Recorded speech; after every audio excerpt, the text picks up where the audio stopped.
for movie director? Well, I'm trying to get good shots. That kid out there, when they were directing traffic, he got real good shots. He stood around the road with the people they're directing and filmed the whole. And if you did that, you'd be splatted right in the middle of the Yeah, road. but I'd have good footage. You'd have flat everything if you got smushed. Yeah, I said I'd have good close up of the underside of a truck. Yeah. That's something you don't see on film every day. That's true. The death of someone, you know. You don't see that every day. You see my Yoda, he died for the cars he loved. Yeah.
John was such a happy, vibrant child that when he was excited about something, when you're around someone that's just so happy and so enthusiastic, you feed on that, and you can't help but just love him to pieces. And of course, my mom and dad always loved John. My parents understood what John was about.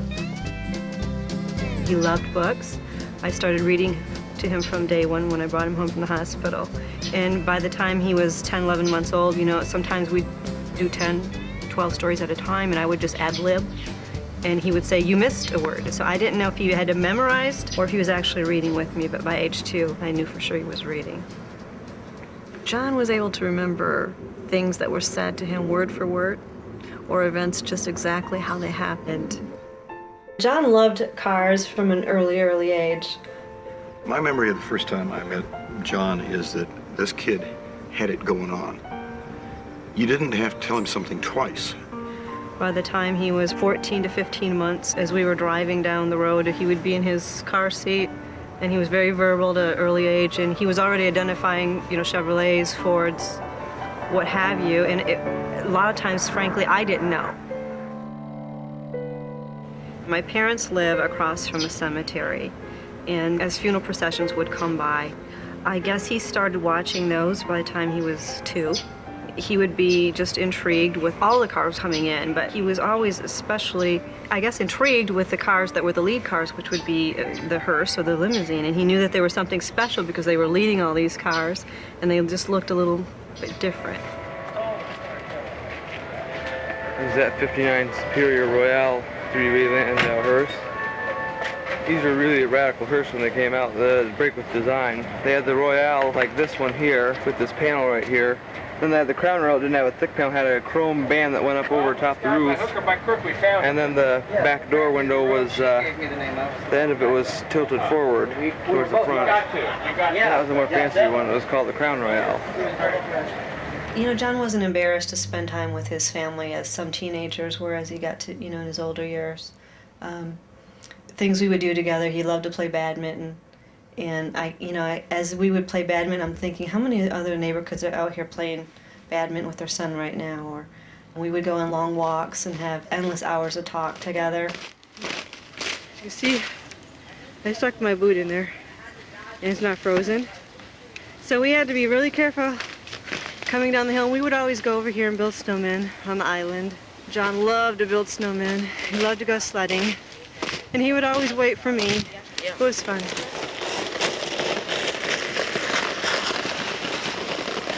Still go sledding, but it's not quite the same without John. All right, here we are at Maple Grove Cemetery here. Oh, Yeah. I guess we better put it in drive. Reverse isn't the way to go. I know when John got a speeding ticket bringing his car home from Ohio, he attended my great-grandmother's funeral when he was just 7. Her grave is right on the edge of the highway, and since she passed away at age 102, he drove his new car past her gravesite at 102 miles an hour. And he got pulled over and was honoring, you know, his great-grandmother Roberts with 102 miles an hour.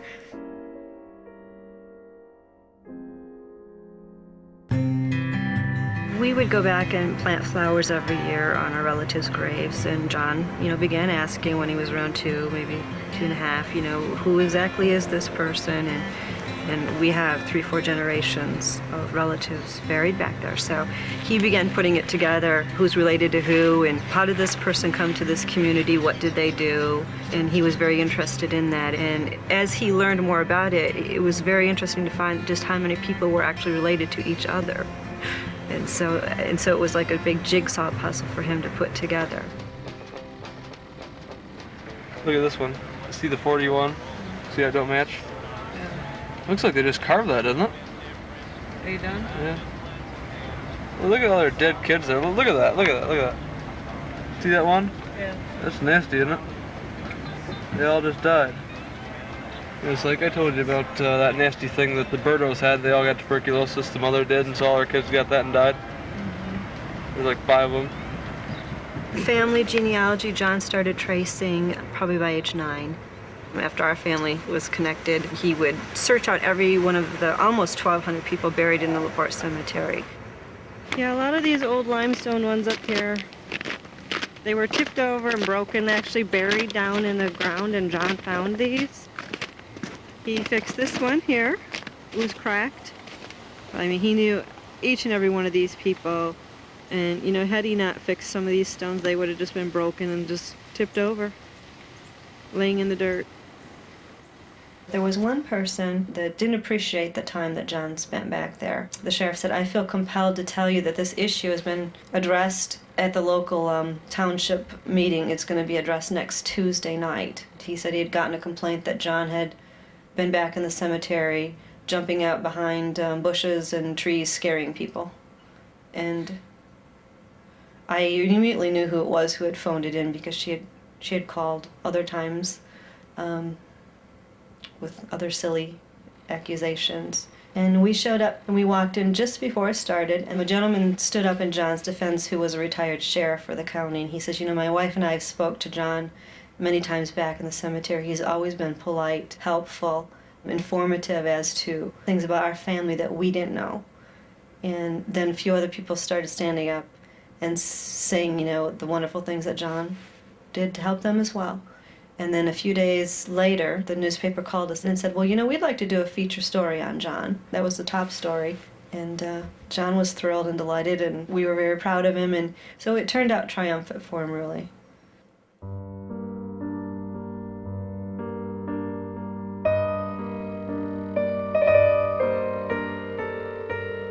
The first time that he really got to see a car very closely was my grandfather's funeral, and John was 3 years old. And the funeral was down at the LaPorte church.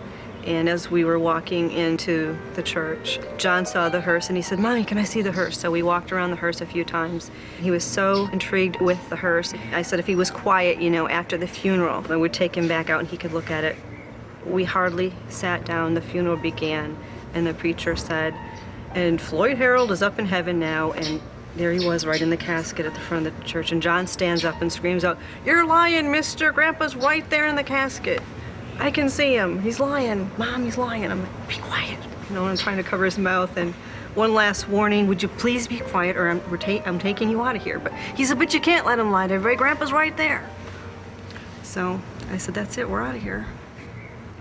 John came across a book at a local car show. It was authored by a professional car society member, and he was ecstatic. He was probably around age 12, and he came back to me and said, "You know, there's a whole club dedicated to the preservation and the restoration of these professional vehicles." And he was just absolutely thrilled. We could not get a stamp on the application for membership fast enough.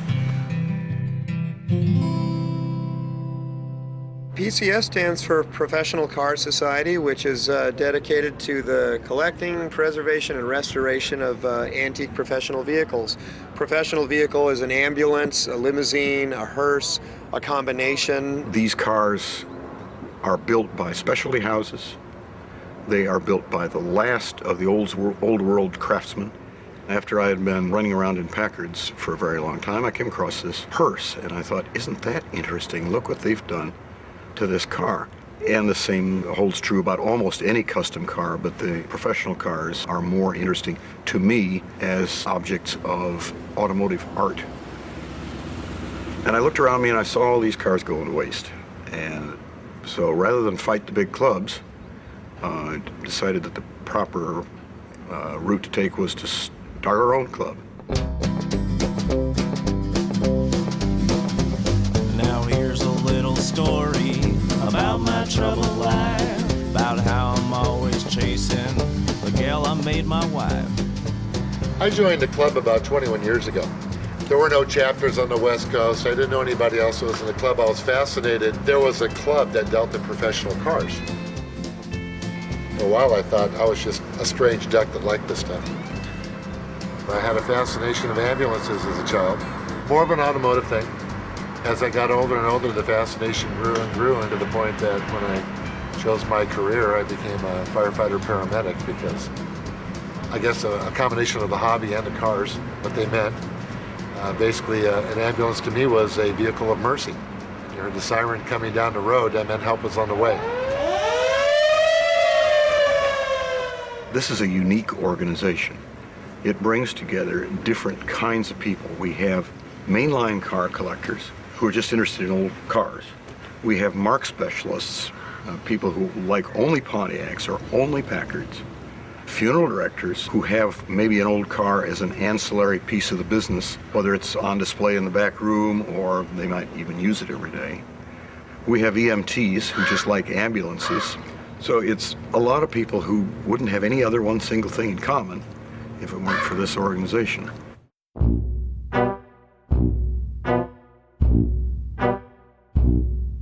Crazy people who love ambulances, hearses, fire truck. It doesn't matter if you have shaved head, punk-looking head, tattoos. You know, it's all about the cars.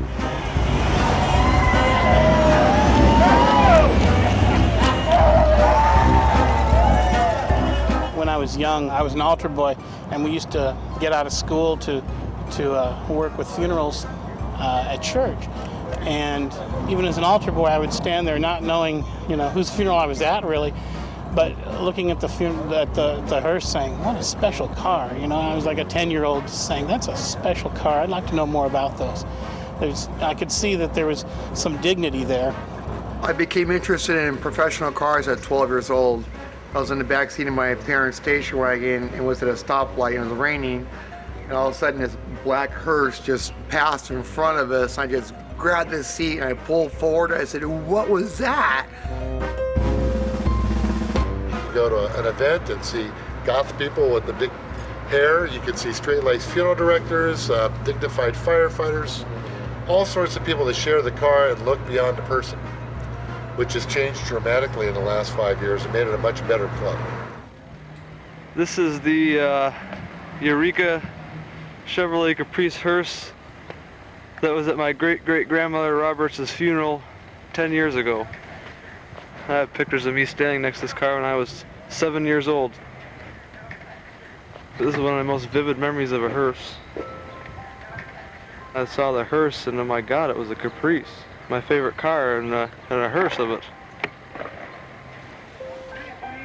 Imagine the back door is locked. I'll see if I can get anything through the window of the inside. It's got a wooden floor. John's first professional car was his 72 Cadillac limousine when he was 17, and it was in the month of May, and he spotted this thing for sale in the local newspaper. And he said, "Mother, we gotta go look at this car." So he called about it, and I asked my father to come take a look because I really don't know anything about cars. And my father says, "What year is it?" And John said 70. He says, "That's too old." He says, "Forget about it." John said, but that's the whole point. It's a vintage vehicle. The whole thing about a professional car is that frequently you'll never see two alike from the same house because of the specialized nature of the customer. Can you see that one right here in the front? That's a $100,000 car. That one's brand new. They're very mysterious. People get out of your way on the road. It's beautiful. People do act weird sometimes. I mean, and depending on their faith, you know, they'll cross themselves or start running the other way. I mean, it's a car. Hopefully this weekend we can share with the public that these are not ghoulish, gruesome cars, but beautiful vehicles that have dignity surrounding them and the people who love them. I like hearses because I think they're an extremely practical vehicle and because people don't fuck with them. And if you're an attention whore, this is definitely the car for you. The first meet that I was able to take John to was in Kingston, Ontario. And John was just 15, and John was so excited to go and see the cars in person that he had always seen in photographs. He's a 74 Miller Meteor Olympian combination car. Don't see many of them because Olympian was Miller Meteor's top-of-the-line model. It was very interesting to see a combination car like this. Your commentary was good. Thank you. I picked it all up. You should call him up every day. Okay, yeah. He knows his cars. Yeah, I had to learn to talk fast because I tape record funeral processions and I like to make a list of cars, so I have to talk real fast when they come to the cemetery. You got quite a list. Yeah, I got a whole bunch of tape recordings. I remember it as if it was yesterday because I looked across the parking lot and here was this young man dressed very handsomely in a black suit. Hair was a little bit long, carrying a video camera. And as I sat with a group of other members from back east that I had just met, I remember them commenting about the weird kid coming across the parking lot, which I didn't find him weird at all. He just had a nice suit on, which didn't match the rest of the crowd in blue jeans. Aren't you getting a little warm with that suit on? No. Huh? No, I'm all right. All right? Yeah. Okay. Nobody really made an effort to talk to him right away because they didn't understand who he was or thought he was some goth or something. Until a few people started to talk to him and he came up and introduced himself to me, knowing that I was the president of the Southern California chapter. And I quickly realized very quickly this kid was probably more knowledgeable than anybody was there, and there were 300 people there in the parking lot. I kept thinking, who is this guy? You know, this really tall, skinny guy with long black hair. I go, so how many pro cars do you have? He goes, I don't have any yet. I go, how come? He goes, I'm only 16. I looked at him and go, you're 16 years old? You can tell me more about my car than I know about my car? And he started going off about my other car. I had a 65 S&S car, one of two made, and he knew which model that one was. I was like, oh my God, what's this guy reading? You know, I was just like, this is blowing me away. John had this proverbial different drummer that he always marched to. Turn that off. No, turn that off. It makes the hair on the back of my neck stand. I'm not even trying to film you, I'm trying to film the cars. Unless you're standing in front of a car, you don't have to worry too much about being on camera. Some people reacted instinctively that, well, this is somebody that I don't understand. There must be something wrong with him. Never occurs to them there might be something wrong with them if they don't understand somebody. I believe that everybody who met him was surprised at what John Keel knew. That's Flannery Buchanan's ambulance. Is that Flannery Buchanan? It says F&B on it. It's Flannery Buchanan. I've seen Is that a B? Yeah, it's F&B. I've seen that car before. I've seen that in pictures. Really? That's an old electric ambulance. I think it was like a 1912, I think. I think you're obsessed with that camera. John and his camera. And his poor mom kept handing him batteries and film all week. It's kind of odd that that's not John Keel behind the camera because he walked around with a video camera, almost running people over. Is this Fox News? No, it's just me. Oh. It was just really cool to have youth that involved. He had a lot of insight and knowledge on these older cars. And it was a treat to meet the young man, and he was going to go far. He looked at the car, he goes, oh, the hubcap is not right. It should be this kind of hubcap. It's an optional S&S hubcap. It should have this on the car. I'm like, wow. I say, okay, what's this V on the hood, John? Well, that's S&S. That's the optional. That's their trademark. And I'm like, dang, is there something that you don't know? He just goes, no. I was like, okay, I like that. Good answer, John. I see a kid that had a pure love for the car and anybody who loved the car. I don't know that there's anybody who's really an expert in professional cars. There's just so much to learn about these. There's so many coach builders and models and makes and everything else.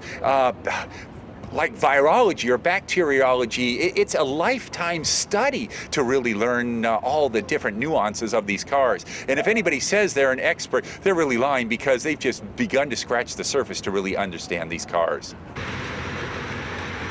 There goes a 76 Superior Sovereign Regal Landau Hearst Cadillac.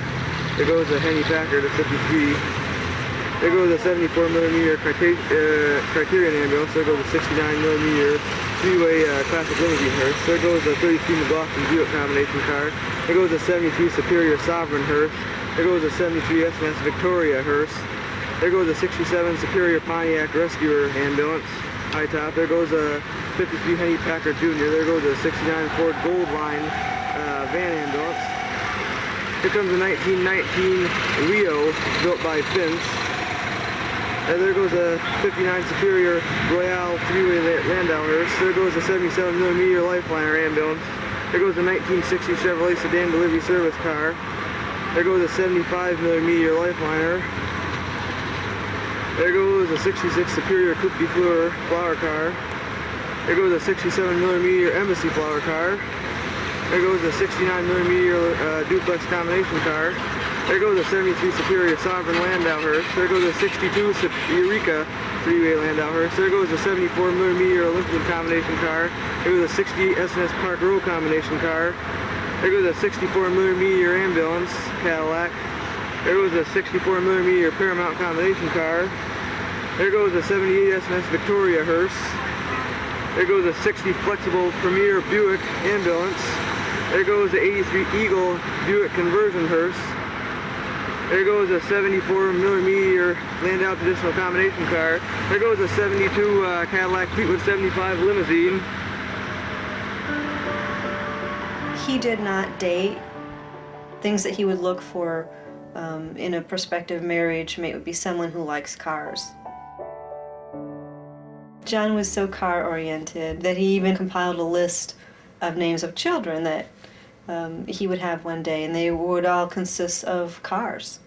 Impala Keel, Caprice Classic Brougham Keel, Chevrolet Kingswood Keel, and I kind of really like this one, Monte Carlo Keel.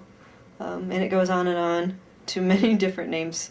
Some of the girls' names included Electra Limited Keel, Victoria Landau Keel, Delta 88 Royale, Bel Air Keel, Catalina Le Mans Keel, and it just went on and on.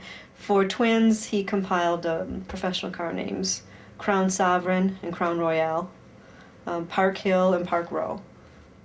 I said, do you have a girlfriend or do you see anybody? He goes, nah, girls are boring. Cars are more interesting. I said, okay. I said, well, do you talk to girls at school? He goes, no. He goes, they think I'm weird. I go, why? He goes, because I live across from a cemetery. I spend a lot of time in the cemetery. I dress like this. I don't do drugs like them. He said, so they think I'm weird. Hello. Did you guys all park over there? Yeah, we lost some of them. I know. We lost some on the way back through. They're going to bring the other ambulance up. Here's a 71 S&S Cadillac Medic Mark 1 high-top ambulance. So they're still coming, huh? Well, they got lost. So there was a bunch more there. Are you with the society then? Yeah. Okay. So they're still coming, huh? I don't know if any more are coming. I think everyone just got lost and got separated. 71 S&S. John, as he was growing up, wanted to know who his father was from a very young age, and I just told him that his father lives in California. The Southern California chapter had a Go West meet in Fullerton, and John asked one of the local guys here if he would drive us up to Northridge and contact his father. John didn't seem nervous at all. I think he was anxious to see his dad and meet the man who was his father. The neighborhood was nice, it was quiet, it was dark. Here's the moment we are here, and we're going to see what's going to happen now. John and I and this friend went to the door, and John knocked on the door, and he asked to speak to his father's name, and he, by the way, answered the door. And he took one look at us and said, he doesn't live here. And and he went to slam the door, and his little poodle ran out. And it went over to John, and John picked it up and started petting it, and 2 seconds later the door opened, and he whistled for the dog, and it ran back in, and of course John was devastated. We all were shocked. I was shocked that, I mean, here he was now meeting face-to-face his son, and he just slammed the door on him. I felt so bad for John. I just wanted to hug him and say, you know what, screw him. Let's go have some fun. You know, I'll take care of you. You know, I just felt really bad for him. You know, John said, well, at least now I know. As we were walking down the driveway, he said, I always would have wondered what would have happened, you know, when I met my father. And as we were walking down the driveway, I did notice quite a few cars his father had accumulated. There was a couple of Mercedes, a Lexus, and 3 BMWs, and maybe some other car that I wasn't quite aware of, because he really did like fancy cars. And as we stood there and looked at this collection of cars he had accumulated, I said, do you think that this person would have really supported your professional car interest? Do you think he would want to park, you know, a 72 limousine, Cadillac limousine, or possibly your 73 Crown Sovereign combination car in his driveway? He said, I doubt it. It hit him, but he wasn't upset or crying, but he just kept asking. I wonder why he did that. I wanted to meet him. I wanted to show him who I am. He's more or less, he just wanted to, you know, show his father who he was, you know, but he never even got a chance to even do that. And I thought that kind of sucked, actually. The 64 classic 42 Hudson. Keep it moving. The fumes are going to kill us in here. A friend of mine who was a Cherokee once said to me, it is a crime against nature for the young to die before the old. And I've never heard that expressed better. And the people who came to the funeral had about the same reaction. It was one of stunned disbelief. Yeah, when John passed away,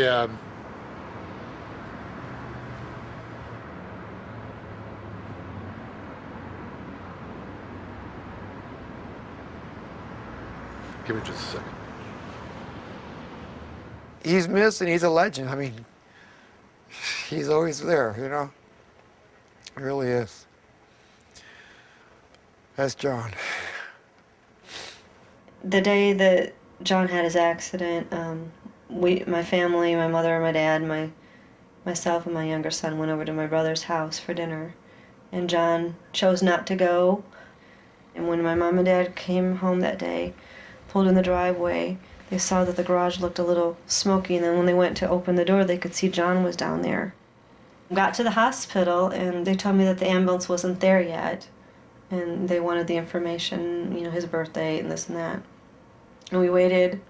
It seemed like forever. I think it might have been a half an hour. I'm not really sure how long it was, but I still had no idea what had happened to John. And I waited and waited. And the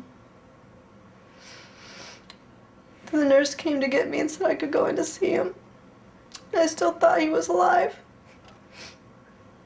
But when I went in, I could see in the doctor's face, he had this mask over John and he was pumping it.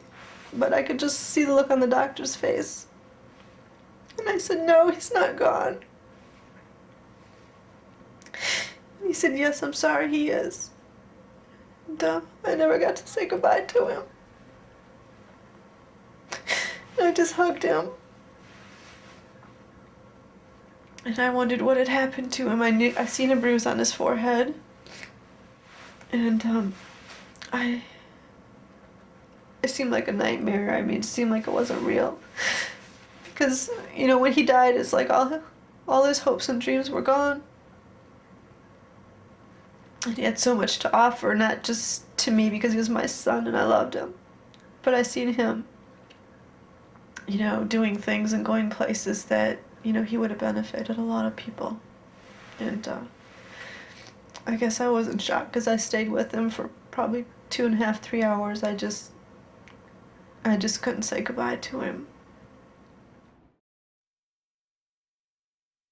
When I came in that Monday morning to speak with the detective after the funeral, I walked in, I didn't even get to sit down, And he said, I've already made up my mind that John's death is a suicide, and nothing that you say is going to matter to me. I talked to the detective afterward, and I believe that he was predisposed to suicide because he had a family member about that age group that committed suicide. Therefore, it made perfect sense to him. I went home and I was just devastated because I felt this is another injustice to John, because I'm sure this detective walked in and saw a hearse and probably thought, oh, here's somebody that's morbid or something. And you know, there's a lot of negative stigmatism to people who own professional cars. They think, oh, that's just creepy. They must be obsessed with death. And maybe that had a determining factor, or maybe he was clouded by what had happened in his own brother's death.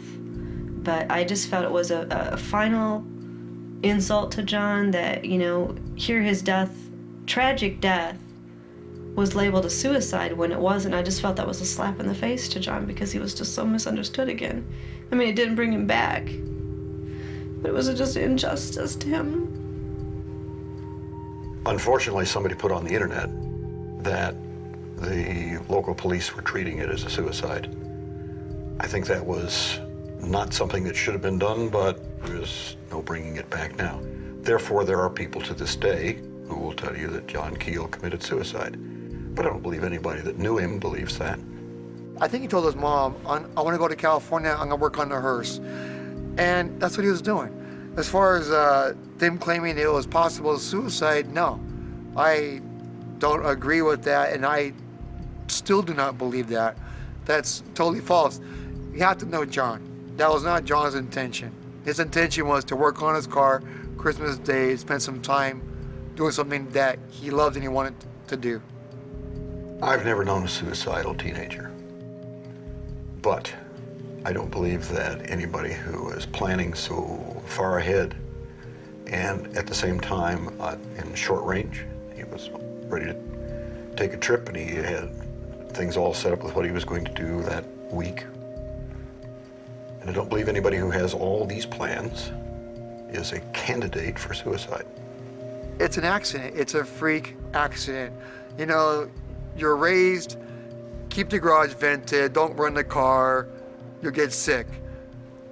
The barn door is somewhat closed. John wasn't aware of it. He's down low where the carbon monoxide's not at. When he got up, he realized it was too much and it overtook him. Well, I've been a firefighter paramedic for 31 years. I've handled hundreds of suicides. When people want to kill themselves, there's certain signs that show you they wanted to kill themselves, whether they've swallowed a gun or taken pills or whatever. People that die from carbon monoxide poisoning are not on the floor reaching for a door. They're sitting in a car. They're surrounded with mementos of their life. They've got a hose running from the exhaust pipe into the car. They've prepared themselves for death. And when you arrive on scene, you can pretty much tell just by looking at the scene that they've killed themselves. I don't know what a small town in Michigan or anywhere else what their police force uses as a criteria for determination of a suicide. But we here in the big city of Los Angeles have seen so many of them and hundreds of them that from what I've been told, the description of the scene of which John was found does not point to suicide at all. It sounds like somebody that realized they were being overcome by the fumes and tried to escape the room. Sometimes when John would be videotaping or working on different things, he would be oblivious to the elements and time that would elapse. And I think it was just a horrible, tragic event, you know, that happened to John. And I know he really fought, you know, because the death report said, you know, he wasn't determined, you know, dead at that arrival. He fought, and it was a good hour later at the hospital that, you know, his death was determined. If you're going to kill yourself with carbon monoxide poisoning, the garage door is not cracked open. If it's freezing cold outside and it's snowing and you're trying to stay warm, you're going to crack the door open a little bit to let the exhaust flow out, because naturally the back of the car is facing the door. You're going to fire the car up with a warm engine and a hood up. It's going to warm up that freezing garage. If this kid was going to kill himself, you wouldn't have found him under those conditions. I will never believe he took his own life. He was just too full of life and too looking forward to coming back to California with his own car for the first time to give that up after an 18-year dream of doing that since he was 3 or 4 years old. Why would you suddenly kill yourself when you're on the verge of that now? No, I'll never believe it.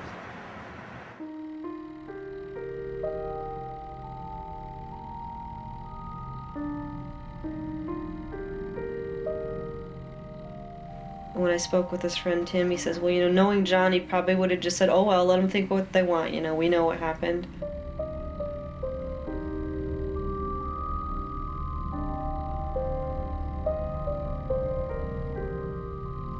We had his funeral on that Saturday, and it was snowing, and of course, Michigan with the weather, you never know. But I was very deeply touched that we had people come from, you know, over 5 different states from the Car Club. They really respected John and loved John. It was a really special time when he got to know the fellows at the PCS. He connected, he loved them so, and he just found people he could have real conversations with. He says, no offense, Mom, but I can have real conversations. And it was just a highlight of his life. And they've just been so wonderful.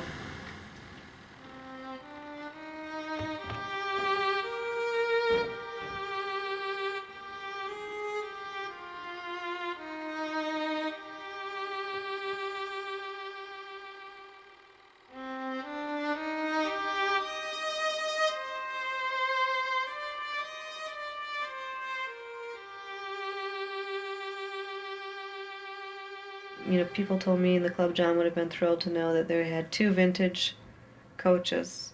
For the first time, really, a funeral back in that LaPorte cemetery with 2 coaches. The hearse that was used for John was a combination, so it had a red light on top. And I know that Eric was driving the coach, and he asked, well, what are the laws here in Michigan about flipping the red light on for a funeral procession? And I remember the funeral director said the red lights aren't allowed here in Michigan for funerals. And so we got in the car, and Eric kind of gave me this look like, oh man, that's a bummer. And I said, Eric, where's the switch? So we switched it on, and I said, if we get a ticket, we'll just put it, you know, we'll bury it with John. 1 more ticket for the road.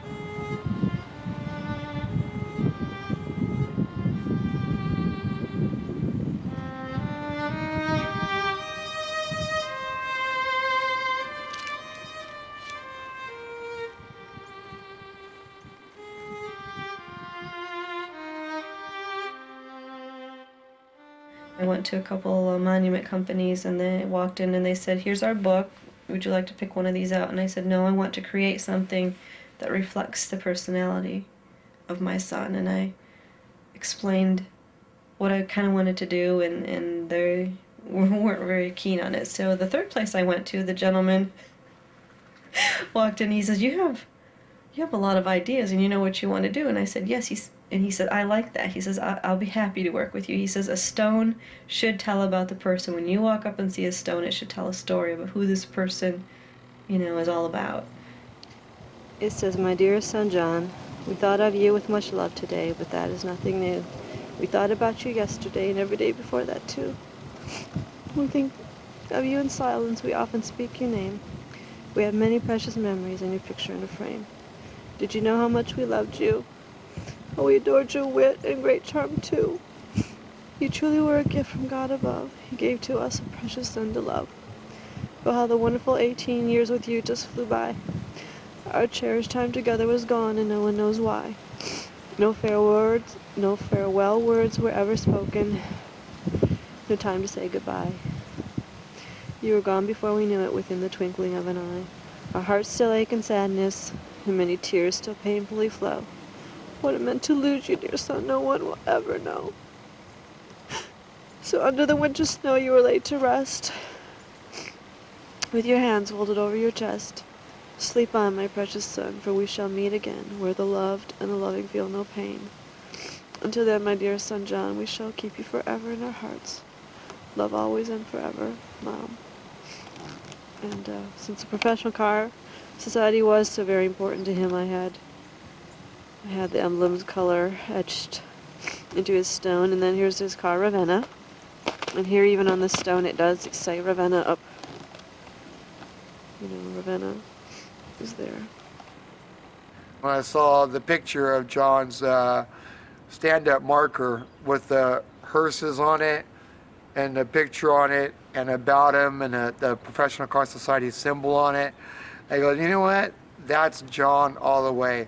If you would have had a flat marker that would have said in memory of John R. Keel, that wouldn't be him. He'd be yelling, hey, fix it for me, put something on it. You know, this is not me. This is a kid that came from being the weird kid to being the love kid in 2 years. Didn't have an enemy in the world, had his whole life in front of him, had his car, his dream car, had a mother that loved him and supported the hobby that would go anywhere with him at any time, sacrifice every dime she had to be here. I think that he improved our judging program measurably while he was helping with it because he took such care with it. I think that he improved the level of historical research. And I know that he encouraged a lot of younger people to get interested in these cars. He was on the cusp of becoming probably one of the most well-known, if not most respected professional car historians when he passed away. And it was during that time that people really knew who he was. He was right at the prime, right on the verge. When he passed away, I inherited a few cars, and I thought, well, I enjoy the cars. I know how important they were to John. And his greatest fear would have been, you know, for a car to end up in a junkyard or someone to get it and ghoul it up or something. So I thought, well, the least I can do is keep his cars and fix them and drive them. And I had a lot of good times with John in the cars, and so they were good memories for me.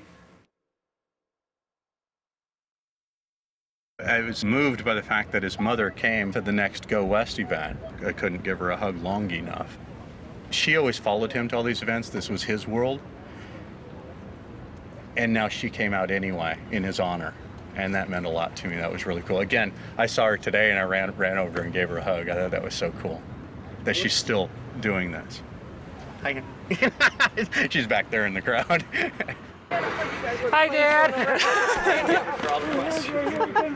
What I like about this group is it's like a large family. The love that they have shown is just incredible. Oh, yeah. Pretty cool hat. Thank you. Interesting. Like that, huh? And I enjoy taking John's cars to the meets. Oh, I'm glad you guys came out. It's always a pleasure to have you here. We decided, because of his enthusiasm, that this young lad by the name of John Keel should be recognized. I think he's got a great future in PCS, certainly has a knowledge of the automobile industry. So we decided that we would create an award called In Appreciation for Your Enthusiasm. John is here with his mother, and we would like to have both of them. The John R. Keel Award for Enthusiasm, Youthful Enthusiasm. And I like to think of John as being really the first recipient himself of that award, because the first meet that we attended in Kingston, Ontario 2000, at the awards banquet, a plaque was issued with his name on it, and it said, John R. Keel, this award is for youthful enthusiasm. We've seen so many people in the club that were looked upon as undesirables and you shouldn't be in our club. We've seen that attitude change literally overnight in 5 years, where now it's the club it should be. And that can be directly traced back to John, because now everybody regrets the fact that this young man is gone, and look what we lost. We could have gained that from him years earlier if we had just taken the time to say hi and gotten to know him. How much more we would have gotten from John before he passed away. So I guess we don't want to ever have that happen again. If anything, although we, to this day, mourn his loss and miss him, look what he brought to the club. I've heard countless times people say, I just wish that I had the opportunity to know John.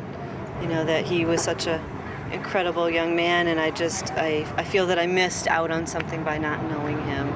He brought more to the club than just a knowledge of vehicles. He brought himself. Our biggest gift was being able to know him and interact with him for the short time that we had him.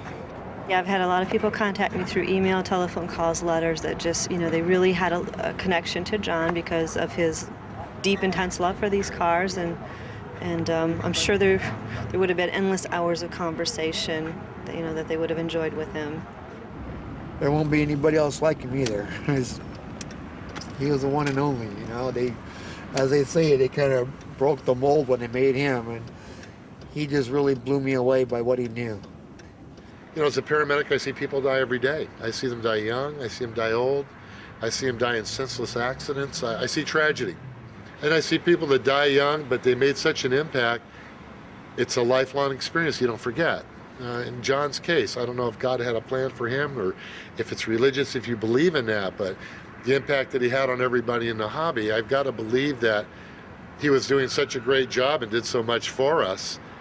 Is that part of God's plan? Had he left him here long enough to teach us, stop being bigots, that this hobby's for everybody. Forget the hobby, stop being a bigot. Yeah, we gotta get going. We're on the way to Cincinnati, so it's 7:24 right now, and we're in the Spring Grove Cemetery here in Findlay. So this is gonna be the end of the tape here. This is Grandma Roberts. She was 102. Like I say, this is the woman I went to her funeral, had the Caprice hearse when I was 7. Somebody's putting flowers on it, see, that's nice.